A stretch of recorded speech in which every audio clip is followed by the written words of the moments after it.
सुन्नुहोस् कथा, म कहिल्यै ठुलो मान्छे हुन सकिन। प्रस्तुत छ सुशील औतबाट। म कहिल्यै ठुलो मान्छे बन्न सकिन। सानै हुँदा ममा ठुलो मान्छे बन्ने भूत चढेको थियो। आज जिउ ठुलो भयो, ढाड ठुलो भयो, तिग्रा ठुलो भयो, तर मान्छे चाहिँ ठुलो हुन सकिन। हिजो ठेकेको दही हत्केलामा राखेर दौडिँदा कति नै बाँकी रहन्थ्यो र कानमा मुनि पुग्दा हेर आज त्यही हत्केलामा लिएर कुदेको दही कोसौं टाढाको खोलामा पुग्दा पनि जस्ताको तस्तै हुन्छ। हत्केलाको आकार कत्रो ठुलो भएको छ, मान्छे ठुलो होइन।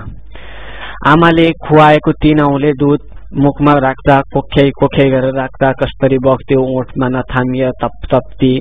आज त्यही ओठले कति ठूलो याक थाम्छ, गैँडा थाम्छ, एक मुठी बलवान चपक्क थाम्छ। ओठको आकार कति ठूलो भएको छ, मान्छे ठूलो भएन। नङ ठूलो भयो, नङमा टाँसिएको छाला, छालाभित्रको इपिथेलियल मांसपेशी, रक्तनली, बोसो, आन्द्रा, भुँडी, जलदर, मलदर सबै ठूलो भयो, मान्छे ठूलो होइन। ठूलो मान्छे हुने प्रयास नगरेको पनि होइन। स्कुल जाँदा सरले राम्रोसँग पढ, ठूलो मान्छे बन्छस् भन्थे। घर आएर कति राम्रोसँग पढे, तर अफसोस कहिले पनि जाँचमा आउने प्रश्न र मेरो उत्तरको चाँजो पाँजो नै मिलेन। विज्ञानमा प्रश्न आउँथ्यो, सियो पानीमा डुब्छ तर जहाज उत्रिन्छ किन? म लेख्थे, बाबा बनाएको नै पानीमाथि उतार्नु हो त कसरी डुबोस् त्यो? अंग्रेजीमा सधैँ विवाद पर्थ्यो। TO2 हुने, DO2 हुने अनि जियो चाहिँ गु नहुने, यस्तो नै हुन्छ। यस्ता नाथे कुराबाट माथि हटेर मैले कति किताब पढे। मोटो किताब पढे, छोटो किताब पढे, कलर पढे, ब्ल्याक एन्ड व्हाइट पढे, श्लील पढे, अश्लील पढे, साहित्य पढे, इतिहास पढे, भविष्यवाणी पढे। किताबका आकार कति ठुल्ठुला भए, म चाहिँ ठुलो होइन। कहिलेकाहीँ मन्दिर जाँदा आमाले भन्थिन्, कान्छा देउती मातासँग ठुलो मान्छे बनाइदिनु भनेर माग ल। मलाई अचम्म लाग्थ्यो र सोच्थेँ, रातो दिन मन्दिरमै बस्ने पुजारीले त त्यत्रो झुत्रे भएर बसेको छ, दिनदिनै माग्नेको त त्यस्तो गति छ भने हामी कहिले काहीँ आएर हात खाएर माग्दैमा दिनलाई के हामी देउती माताको माइतीपट्टिको हो र? संसारमा धेरै मान्छेबाट ठूला मान्छे बनेका छन्। जर्मन तानाशाही हिटलर बाल्यकालमा राम्रो चित्र बनाउँथे भनेर मैले पनि सानैदेखि सुनेथे। त्यही सिको गर्दै मैले पनि ढाडे बिरालो, रातो भाले, घैँटोको चित्र कार्बनले छापी छापी बन्न बनाएको कहाँ हो र? खै त म ठुलो मान्छे बनिन। कतिपय कवि कवियत्री सानै उमेरमा कविता लेख्छन् भनेर मैले पनि सकि नसकी कविता लेख्थे यस्तै, आज हामी साना छौं, भोलि ठूला हुनेछौं, पढी लेखी ज्ञानी भई देशको सेवा गर्नेछौं। तिग्रा यत्रो भइसकेको थियो, साना छौं साना छौं साना छौं, तर को ठूलो भएर कसको सेवा गर्नलाई? ब्रुसलीको बडोपन देखेर म नजाडिएको पनि कहाँ हो र? ब्रुसली जस्तै सुरु बन्नको लागि मैले गोठालो जाँदा कति गोठालो पिटे, ठूलो मान्छे बनिन। धेरैले सुनाए गौतम बुद्धले रोगी र बुढो देखिएर विरक्त भए रे अनि ध्यान गरे अनि मानवबाट महामानव बने अरे।